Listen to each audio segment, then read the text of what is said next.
Sir, दशा अंतरा से promise देखेंगे या टाइमिंग देखेंगे? दोनों भी नहीं देखेंगे सर इससे। दशा अंतरदशा से टाइमिंग देखेंगे। प्रॉमिस। प्रॉमिस भी दशा अंतरदशा से ही देखेंगे, क्योंकि समय के अंदर ही होता है सारा प्रॉमिस। समय सबसे बड़ा बलवान जो है वो समय होता है। अब यहाँ जो विषय आज हम चर्चा करने जा रहे हैं वो थोड़ा सा अंतरदशाओं के विषय में एक फाइन ट्यूनिंग है। फाइन ट्यूनिंग इसलिए हम उसको बोलेंगे कि हम अपने जीवन में देखते हैं कि कई बार दशाओं में या अंतरदशाओं में जो परिणाम हमको मिलना चाहिए वो कई बार हमको नहीं मिलता। Sometimes we don't get the results जो which is promised in the chart. ऐसा क्यों होता है? कई बार हमने देखा है कि मान लीजिए कि कितना इंटरेस्टिंग चीज है, थोड़ा सा समझिए तो आपको धीरे धीरे फाइन ट्यूनिंग बहुत सुंदर से आने लग जाए।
ये हमारे स्वयं की खुद की कुंडली है। क्योंकि जब भी हम जीवन में कुछ करते हैं तो सबसे बड़ा जो गिनी पिग अगर हम कहीं बन सकते हैं तो अपने कुंडली के ऊपर चीजों को हम प्रयोग करते हैं, ताकि हम देखते हैं कि हमारे जीवन में जो घटनाएं घटित हुई है वो जो प्रेडिक्शन हम करने जा रहे हैं, जो प्रिंसिपल हम पढ़ रहे हैं उसके साथ टैली होता है कि नहीं। क्योंकि आपके जीवन के बारे में सबसे ज्यादा जानकारी आपको ही है।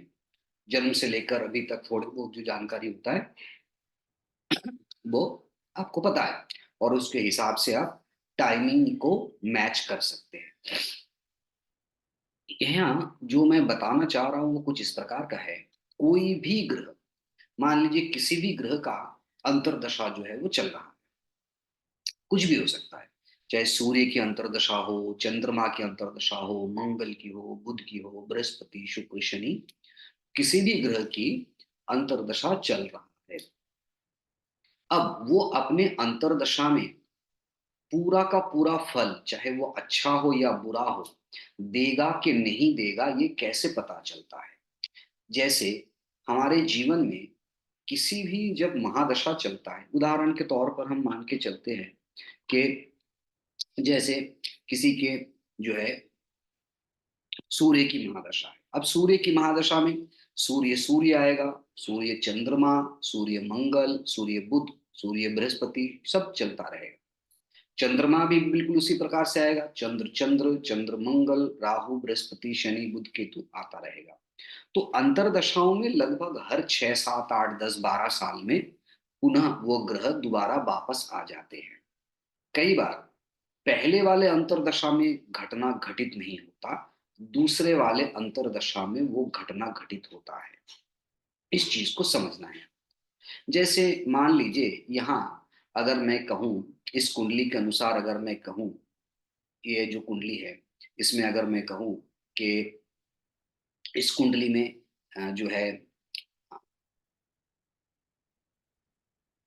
चंद्रमा की महादशा में जो है इनके, चंद्रमा की अंतरदशा में जो है इनको, इनके विवाह के योग बनते हैं। तो हमने क्या लिखा, हमने बताया कि चंद्रमा की महादशा में मैरिज इन मून अंतरदशा। अब मून अंतरदशा हमने क्यों कहा, मून अंतरदशा हमने इसलिए किया क्योंकि अगर हम मून को, अगर हम चंद्रमा को लगन मान लेंगे ये वाला, तो चंद्रमा से जो है सातवें घर का स्वामी कौन है, शुक्र है। और शुक्र जो है वो उच्च का होकर बैठा हुआ है। तो इसलिए हमने एक अपनी जानकारी के लिए ऐसा माना कि चंद्रमा की अंतरदशा में इनके विवाह के योग बनते हैं। लेकिन चंद्रमा की अंतरदशा तो जीवन में कई बार आए, हर ग्रह की महादशा में चंद्रमा की अंतरदशा आना ही है ना है। और एक आदमी जीवन में कम से कम 6 या 7 महादशा जो है वो भोगता है। अब सवाल ये उठता है कि चंद्रमा की वो कौन सी महादशा, अंतरदशा होगी जिस पर विवाह के योग बनेंगे। तो ऋषियों ने इसके बारे में कहा है कि अगर अंतरदशा का स्वामी, जब वो अंतरदशा चल रहा हो, उस समय में अंतरदशा के स्वामी के ऊपर अगर बृहस्पति या शनि की दृष्टि पड़े, तभी वो अंतरदशा स्वामी अपने संपूर्ण परिणाम देने में समर्थ है। बड़े ध्यान से इसको समझने की आपको आवश्यकता है। जो भी अंतरदशा चलेगा, उस अंतरदशा स्वामी के ऊपर बृहस्पति या फिर शनि भगवान की दृष्टि जो है वो बिल्कुल होना चाहिए, तभी जाके वो अच्छे परिणाम या संपूर्ण परिणाम देने में समर्थ है। अन्यथा उनको परिणाम देने में परेशानी होगी, पूरा फल जो है वो नहीं मिलेगा। ठीक है। कई बार इसलिए किसी दशा के, किसी अंतरदशा के थोड़े से पार्ट में वो घटना घटित होता है, कई बार वो चीजें नहीं भी घटित होता है। ठीक है। तो इसको ध्यान से रखना पड़ेगा। तो प्रिंसिपल क्या है, सिद्धांत क्या है कि अंतरदशा स्वामी must be aspected by either Jupiter और सैटर्न। यानी कि अंतरदशा स्वामी, हम दशा के स्वामी की बात नहीं कर रहे हैं, हम कह रहे हैं जो अंतरदशा का स्वामी हो, वो उसके ऊपर बृहस्पति या शनि की दृष्टि जो है वो बिल्कुल होना चाहिए। तब जाके वो सही परिणाम या फिर अपना जो खुल के रिजल्ट्स देना होता है उसको वो दे पाते हैं, अन्यथा नहीं दे पाते। इसलिए कई बार हम अंतरदशा की जब प्रेडिक्शन करते हैं कि भाई इस अंतरदशा में आपकी नौकरी हो जाना है, इस अंतरदशा में संतान हो जाना है, इस अंतरदशा में जो है आपको ये परिणाम मिलना है, तो वो चीजें नहीं घटित होता। कारण उस समय में बृहस्पति या शनि की जो दृष्टि है वो अंतरदशा के स्वामी के ऊपर नहीं हो पाती। कारण क्या है, अब बृहस्पति और शनि ही क्यों, बृहस्पति इसलिए क्योंकि बृहस्पति भाग्य भाव का स्वामी है। काल पुरुष की कुंडली में जो नेचुरल जोडिएक है, उसमें जो 9वां घर है आपका, जो भाग्य है, उसका स्वामी बृहस्पति है। और जो 10म भाव है उसका स्वामी जो है वो शनि है।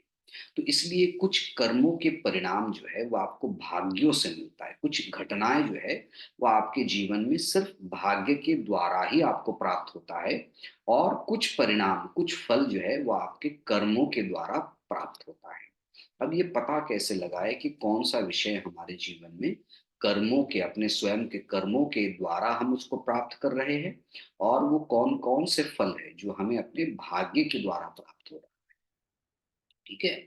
तो अगर शनि की दृष्टि है अंतरदशा स्वामी के ऊपर, तो हम उसे समझेंगे कि जो परिणाम इनको मिल रहा है वो प्रयास के द्वारा मिल रहा है, अपने प्रचेष्टा के द्वारा मिल रहा है, अपने एफर्ट के कारण मिल रहा है, कर्मों के कारण मिल रहा है। और अगर किसी अंतरदशा स्वामी के ऊपर बृहस्पति की दृष्टि हो तो हमें ये जान लेना चाहिए कि वो हमारे भाग्य के द्वारा मिल रहा है, संचित कर्म या प्रारब्ध के द्वारा जो है वो चीजें मिल रहा है। तो इसको बड़े गहराई से समझ लीजिए। ठीक है, अब मान लीजिए कि इस व्यक्ति की कुंडली में अगर हम ऐसा पकड़ के चले कि इनकी कुंडली में जो है वर्तमान समय में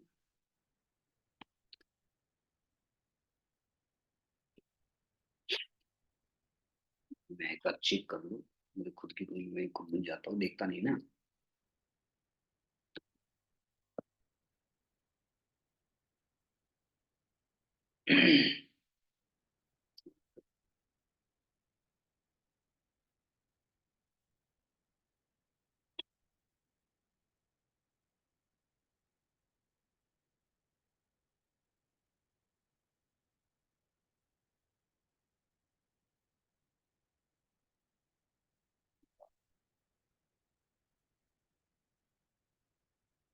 इस समय में चंद्र मंगल की महादशा और चंद्रमा की जो है वो अंतर्दशा चल रही है। ठीक है, वर्तमान समय में मंगल की महादशा और चंद्रमा की अंतर्दशा जो है इस कुंडली में चल रहा है।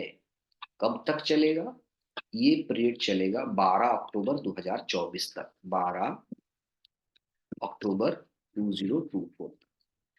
तो अब आप लोग मुझे बताइए कि ये जो कुंडली है इसमें मंगल की महादशा को हम छोड़ देंगे, चंद्रमा की जो अंतर्दशा है इसमें क्या क्या घटित हो सकता है, what can happen in the moon antardasha, क्या क्या हो सकता है। तो हमको क्या करना पड़ेगा, चंद्रमा जहां बैठा है हम उसको लगन बना लेते हैं, जो बार बार हम करते हैं कि भाई चंद्रमा जहां बैठा है वही हमारा लगन हो गया। ठीक है, अब चंद्रमा से दूसरे घर का स्वामी कौन है? चंद्रमा से दूसरे घर का स्वामी जो है वो शुक्र है। शुक्र कहाँ पे है? 12th हाउस में है। तो ऐसी स्थिति में फाइनेंशियल चीजें ठीक ठाक है। चंद्रमा से तीसरे घर का स्वामी कहाँ है? वो लगन में आ गया, तो ट्रैवल जर्नी इस प्रकार की चीजें होंगी। चंद्रमा से चौथे घर का स्वामी स्वयं कहाँ बैठ गया? वहां बैठ गया। तो इस समय में रेसिडेंस या हाउस से संबंधित कुछ चीजें होंगे, जैसे change of residence, change of place, इस प्रकार की चीजें। चंद्रमा से पंचम भाव का स्वामी कौन है? सूर्य है, जो कहाँ बैठ गया है? दूसरे भाव में बैठा है, तो ठीक ठाक है। चंद्रमा से छठे घर का स्वामी कौन है? बुध है, जो इस समय में यहाँ बैठा है, तो इस समय में कर्ज भी हो सकता है और कर्ज चुकेगा भी। ठीक है, चंद्रमा से सातवें घर का स्वामी कौन है? शुक्र है, जो एग्जॉल्टेड है, तो इस समय में मैरिटल, दाम्पत्य, इस प्रकार की चीजों के लिए ठीक है। चंद्रमा से आठवें घर का स्वामी कौन है? मंगल है, ये अच्छा नहीं है। ये इस समय में हेल्थ रिलेटेड इश्यूज क्रिएट कर सकता है, छोटी मोटी accident, operation, blood pressure related problem, इस प्रकार की चीजें जो है वो क्रिएट कर सकता है। चंद्रमा से नाइन्थ हाउस का स्वामी, भाग्य का स्वामी कौन है? वो है बृहस्पति। बृहस्पति कहाँ बैठा है? दूसरे घर में बैठा है, तो ठीक ठाक है। चंद्रमा से दसम भाव का स्वामी कौन है? चंद्रमा से दसम भाव का स्वामी जो है वो हो जाता है शनि। शनि कहाँ बैठा है? चंद्रमा से 6 8 12 में नहीं बैठा है, चौथे घर में बैठा है, तो ठीक है, उतना बहुत अच्छा भी नहीं है।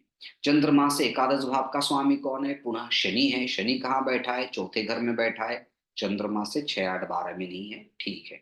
चंद्रमा से 12वें घर का स्वामी कौन है? बृहस्पति है, वो कहाँ बैठा है? सेकंड में बैठा है, तो ये भी ठीक है। अगर देखा जाए तो दो जगह जो है उसमें परेशानी है। क्या? न चंद्रमा से अष्टम भाव का स्वामी वो 12वें घर में चला गया, और चंद्र लगन का जो स्वामी है मंगल, वो 12वें घर में चला गया। तो बेसिकली यहाँ हेल्थ रिलेटेड प्रॉब्लम, और वो प्रॉब्लम कहीं ना कहीं मार्स, मंगल से संबंधित प्रॉब्लम जो है वो होगा। ठीक है, तो ये चीजें होगा। अब सवाल ये उठता है, क्या इस समय में चंद्रमा जो रिजल्ट्स प्रॉमिस कर रहे हैं, चंद्रमा जो रिजल्ट्स प्रॉमिस कर रहा है, क्या वो घटित होगा? सवाल ये है। चंद्रमा जी ने ये सब बताया कि इस समय में change of residence, financial development, health related issues, health problem, तो ये सब जो चीजें चंद्रमा वर्तमान समय में बता रहा है, तो क्या वो घटित होगा या फिर नहीं होगा? बताइए, बता होगा सकते सर। हैं? हाँ, होगा सर, होगा सर। होगा। क्यों होगा? तो কেন শনি একাদশে কুম্ভ থেকে তৃতীয় দৃষ্টি দিচ্ছে চন্দ্রমার উপর, এবং মেসে हिंदी में বর্তমানে बताइए ना। 30 এপ্রিল পর্যন্ত বৃহস্পতি আছে। जुपिटर भी 30 बिल्कुल जुपिटर भी है। बिल्कुल एकदम सही बताया आप दोनों ने, क्योंकि ये सारे घटनाएं घटित होगा। क्यों घटित होगा? क्योंकि मैंने क्या बताया था, अंतरदशा स्वामी के ऊपर बृहस्पति या शनि की दृष्टि या संबंध होना चाहिए। वर्तमान समय में बृहस्पति कहाँ ट्रांजिट कर रहा है? वर्तमान समय में बृहस्पति ट्रांजिट कर रहा है यहाँ, ये जो जुपिटर है वो यहाँ पे ट्रांजिट कर रहा है, बृहस्पति यहाँ ट्रांजिट कर रहा है जुपिटर। तो जुपिटर बिल्कुल चंद्रमा के ऊपर बैठा है, और शनि कहाँ है? शनि यहाँ बैठा है, ठीक है। तो ये सैटर्न हो गया, ट्रांजिट का सैटर्न अभी यहाँ पे है ना, और ट्रांजिट का जुपिटर अभी यहाँ पे है।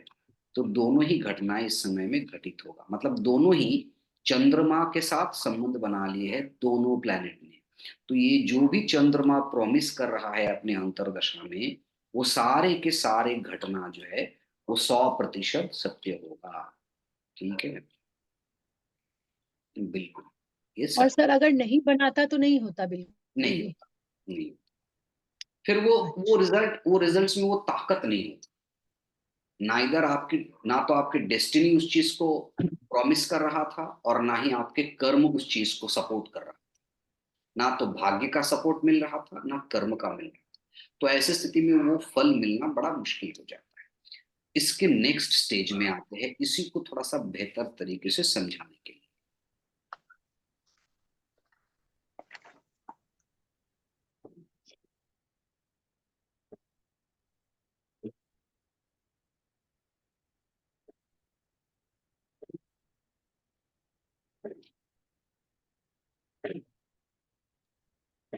जो वैसे भी सैटर्न आपका बैठा है उसकी भी 10वीं दृष्टि ही है चंद्रमा पर। नहीं, वो ट्रांजिट वाले सैटर्न की दृष्टि चाहिए उस समय में, ट्रांजिट की ही देखनी है, ठीक है। ठीक है, ट्रांजिट वाले ग्रहों की दृष्टि चाहिए। सर तो ट्रांजिट में भी तो शनि 11th में ही बैठे हुए कुंभ राशि में है सर। ये कुंभ राशि से चंद्रमा को देख रहे हैं ना, अब थोड़ा सा देखो आपका हाँ। डायमेंशन चेंज हो जाएगा। अब इसके बाद आएगा राहु क्लास राहु। ये कब से शुरू होगा? जैसे मैंने लिखा 14 अक्टूबर 2024 से शुरू हो जाए। तो अब राहु में जो राहु का जो रिजल्ट्स होगा, राहु में जो राहु होगा 14 अक्टूबर 2024, क्या उस समय में राहु अपना फल दे पाएगा? सवाल गहरा है। जुपिटर भी वहां से एस्पेक्ट करेगा, लेकिन और कुछ दिन के बाद सैटर्न भी चला जाएगा। करेक्ट। तो अभी क्या होगा? बिल्कुल दे पाएगा। क्यों दे पाएगा? क्योंकि अभी तो बृहस्पति यहाँ पे बैठा है ना, बृहस्पति मई अभी, मास जुपिटर अभी यहाँ पे बैठा है, जुपिटर अभी यहाँ पे बैठा है। तो अभी 1 मई থেকে 20 हाँ, यहाँ चला जाएगा जुपिटर, तो जुपिटर यहाँ चला जाएगा, है ना। और जैसे ही जुपिटर यहाँ चला जाएगा, पंचम दृष्टि, तो 5वें दृष्टि के द्वारा जो है वो इनको देखेगा। किसको देखेगा? राहु के ऊपर। तो राहु का परिणाम भी यहाँ जो है वो बिल्कुल मिलेगा, ठीक है, राहु का परिणाम बिल्कुल मिलेगा।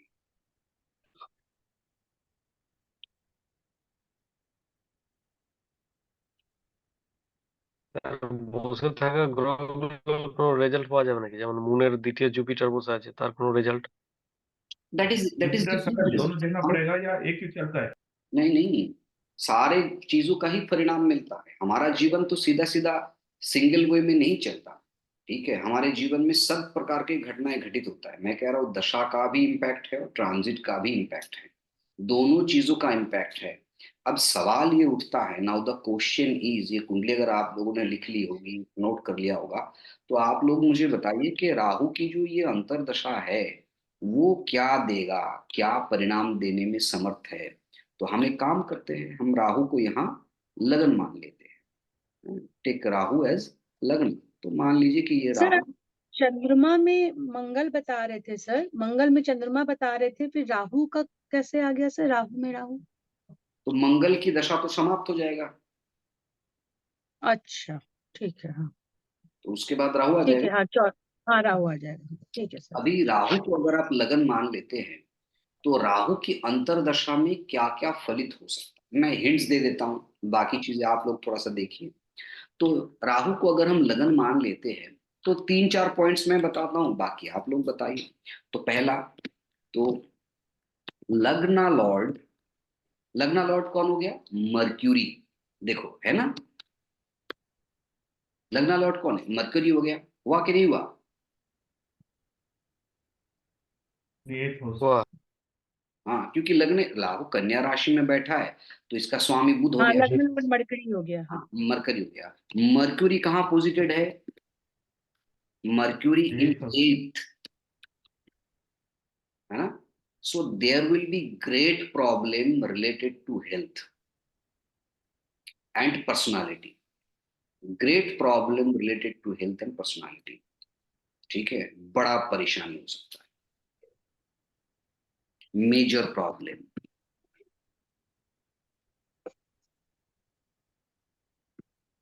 Related to health.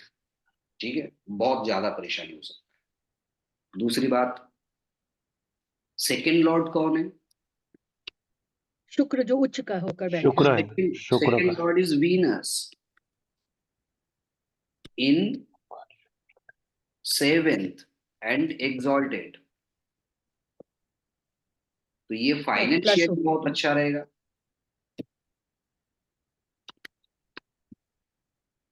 Financially great. ठीक है, आर्थिक दृष्टिकोण से बहुत अच्छा रहेगा। आर्थिक दृष्टिकोण से बहुत अच्छा रहेगा। तो दोनों विषय हमने बता दिए। अब तीसरे पॉइंट पे आ जाते हैं, third Lord. Mars. Third Lord कौन है? मार्स है। मार्स मार्क्स है, मार्स कहाँ बैठा है?